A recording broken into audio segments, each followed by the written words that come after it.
আসসালামু আলাইকুম রহমতুল্লাহ। আজকে আমাদের এলাকার একজন মুরব্বী ইন্তেকাল করেছেন। উনি শহীদ হাজী। তো ওনার সম্পর্কে কিছু কথা বলতে চাই, যেগুলো হয়তো আপনারা অনেকেই জানেন না। তো তার আগে বলি, আমি আবার জেদ্দাতে চলে এসেছি। রাবিক যে নতুন সিটিটা সৌদি আরবের, ওখানে কিছুদিন থাকার পরে 44 দিনের মতো ছিলাম। তারপর এখানে আবার আমার বস আবার কল করেছে, এখানে চলে আসতে হয়েছে। এখন তার সাথেই এই অফিসে কাজ করি। তো যাই হোক, প্রথমে ইন্না লিল্লাহ ওয়া ইন্না ইলাইহি রাজিউন। সমস্ত মানুষকে তো আল্লাহর কাছেই ফেরত যেতে হবে। তো এই যে যিনি ইন্তেকাল করলেন, তিনি আমাদের এলাকার মানুষদেরকে কোরআন শিক্ষা দেওয়ার জন্য এবং ইসলামের হুকুম হাকাম বাস্তবায়নের জন্য তিনি তার সারা জীবন চেষ্টা করেছেন। তবে তার চেষ্টার ভিতরে জানার মধ্যে ভুল ভ্রান্তি, বিভিন্ন মাযহাবি গোঁড়ামি এবং অন্যান্য যে বিষয়গুলো, এগুলো তো আমাদের মোটামুটি সবার ভিতরেই টুকটাক আছে আমাদের এলাকার। কিন্তু তার যে চেষ্টা, তিনি যতটুকু জানতেন ততটুকুর পিছনে তিনি কত কী করছেন, এটা অনেক প্রশংসনীয়। তিনি যখন হাফিজি মাদ্রাসা যেটা আমাদের বাড়ির পাশে উত্তম বেতারপাড়ায়, তো আমার আব্বা এবং তিনি, আমার আব্বা মোজাম্মেল হক এবং এই হাজী শহীদ হাজী সাহেব, তেনারা উভয় মিলে এই মাদ্রাসাটা চালু করেন। তো এই মাদ্রাসা চালু করার পরে এই মাদ্রাসার যে শিক্ষক, তাকে তেনার বাড়ি থেকে তিনি খাওয়া দিতেন। মানে তেনার বাড়ি থেকে এই শিক্ষকের 3 বেলা খাবার আসতো। তো এই যে 3 বেলা যে খাবার উনি দিতেন, এটা আমার মনে হয় 10-12 বছরের মতো উনি কন্টিনিউ করছেন দেওয়া।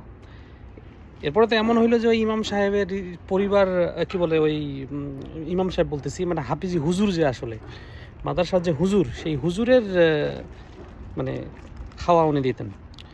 তো এক সময় দেখা গেল যে হুজুরের ফ্যামিলি চলে আসলো আমাদের এলাকায়। হুজুর যখন একা ছিলেন তখন না হয় খাইতেন, কিন্তু যখন ফ্যামিলি আসলো তখনও তো মানে হয়তো ফ্যামিলির সাথে সে খাবে, কিন্তু তারপরেও এই হুজুরের খাবার এই শহীদ হাজী সাহেবের বাসা থেকেই মানে প্রোভাইড করা হইতো। তো তিনি এমন একজন পার্সন ছিলেন, আজকে সকালেও হয়তো তিনি পৃথিবীতে বেঁচে ছিলেন। এখন আমি ছিলেন বলতেছি, কারণ তিনি গত হয়ে গেছেন। তো তিনি মাঝে মধ্যে কী করতেন, তার আরও অনেক ঘটনা আমার মনে পড়ে। আমরা যখন মসজিদে যাইতাম নামাজ পড়ার জন্য, আমরা ওটাকে নামাজি ঘর বলতাম, কারণ জুমার নামাজ ওখানে হতো না, শুধু ওয়াক্ত নামাজগুলো হতো। তো উনি যখন কোনো কিছু কাউকে বলতে চাইতেন, তখন শুধু বলতেন যে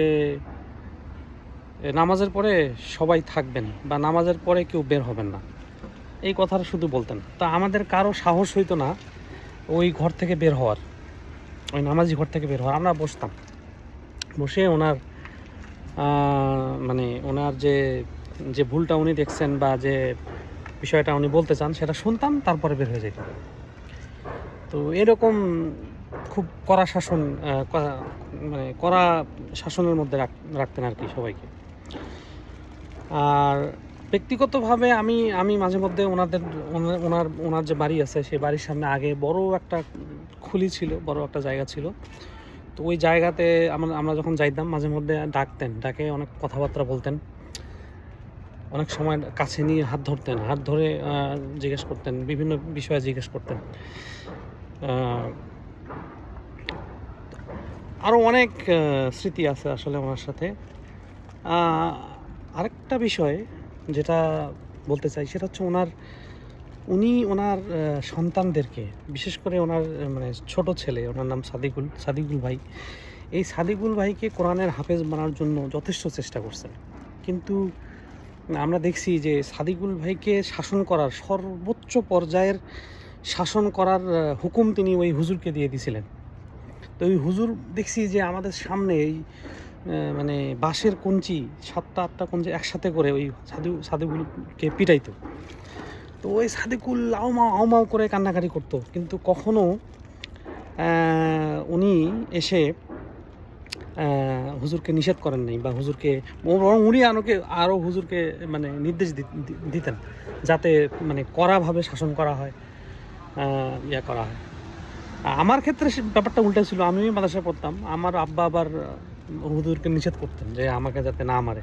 আমি তারপরেও পলাইতাম, হুজুর মাদ্রাসার ওই পাশি পার হয়ে পলায় চলে আসতাম। তো তো আজকে এই লোকটা ইন্তেকাল করেছেন, আপনারা সকলেই তার জন্য দোয়া করবেন যাতে আল্লাহ তাকে ক্ষমা করেন।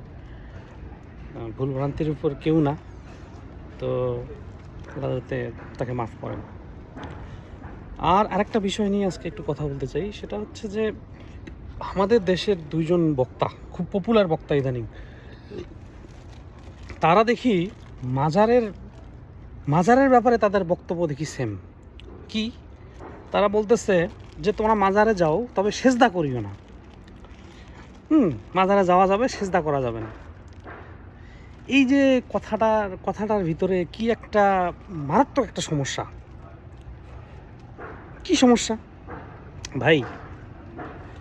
দেখেন, ইসলাম এবং একজন মুসলিম আর মাজার, কবর, মূর্তি, এগুলো হচ্ছে এপিট আর ওপিট। মানে আপনি যদি ইসলামকে কয়েনের এপিট ধরেন, ওপিট হচ্ছে এই মাজার এবং মূর্তি, শিরক, এই জিনিসগুলা। তো মাজার মানেই হচ্ছে একটা মূর্তি, একটা সিম্বল, একটা মানুষ যে পৃথিবীতে আসছিল, গত হয়ে গেছে, তার যে মানে তার স্মৃতিকে ধরে রাখার জন্য, তার কৃতকর্ম, তিনি যে আদেশ করে গেছেন, যেভাবে জীবনযাপন করে গেছেন, ওই জিনিসগুলোকে মনে করার জন্য একটা সিম্বল, আর কিছু না। ওই মূর্তি দ্বারাও সেম, যেটা মাটির উপরে থাকে, আর মাজার দ্বারাও সেম জিনিসটা, যেটা মাটির নিচে। তো এই মাজার কথাটাই হচ্ছে মানে একটা শিরকি কথা। মাজার কি মানে মাজার মানে হলো, মাজার তো সবার হয় না, তাই না? সবার হয় কবর। মাজার ওই ব্যক্তির হয় যাকে একটু বিশেষভাবে দেখা হয়, বিশেষভাবে মূল্য দেওয়ার চেষ্টা করা হয়।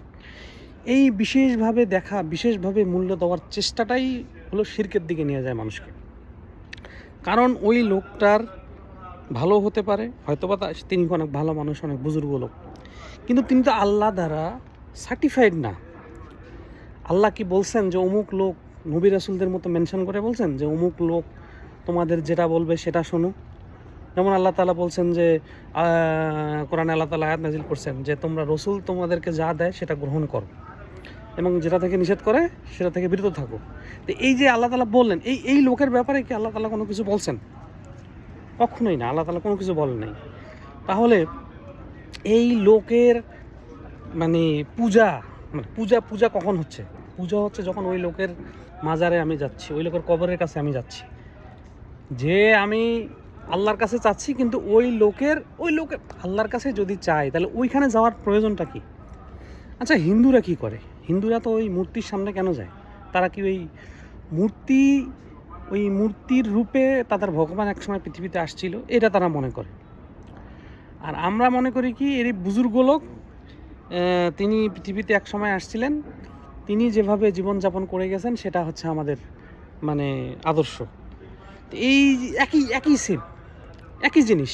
অথচ কোরআনে পৃথিবীর ইতিহাসে মানুষ শিরক শুরু করে কিভাবে, সেটা তো সূরা নূহের 23 নম্বর আয়াতে আল্লাহ তাআলা বলছেন, আকালু লা তাযারুন্না আলিহাতাকুম ওয়ালা তাযারুন্না ওয়া'আদ্দা ওয়ালা ইয়াগুসা ওয়ালা ইয়াউকা ওয়া নাসরা।